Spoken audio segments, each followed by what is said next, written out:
That's one of my favorite things about Pressfield when you read any of his books is he's like, here's my failure. Like, I'm going to explain in detail where I went off course. And then I'm going to bring you back around 2 chapters later and say, okay, now that I've went deep into that, here's how I fixed it. And one of the ones he talks about, he's talked about it in War on Art and in Do the Work, is his big break was he got to write a screenplay for Hollywood.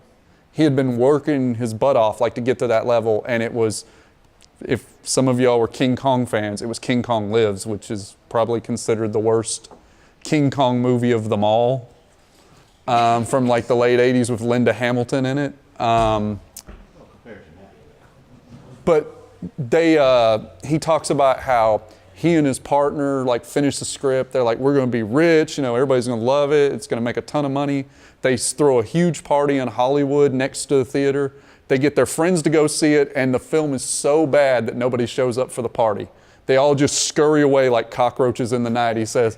And so the opening weekend, he's basically like, okay, maybe he's still in denial. He's like, maybe it's just the urban areas. I'm going to go out to the suburbs. So he goes out into a suburb and he goes up to the kid at the popcorn stand. He's like, so how's King Kong Lives? And the guy's like, oh man, it sucks. Don't waste your money on that. And he's like, oh.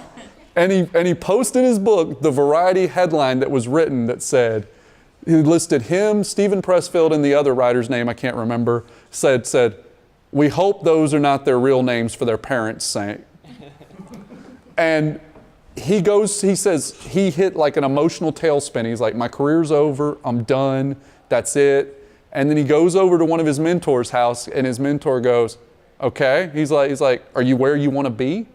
And he's like, yeah. And he's like, well, get back in and write another one. You're in the arena still. He's like, if they're still going to let you in the building, keep working. There's no reason for you to go, that's it, that's the end of my career. It's like being a basketball player.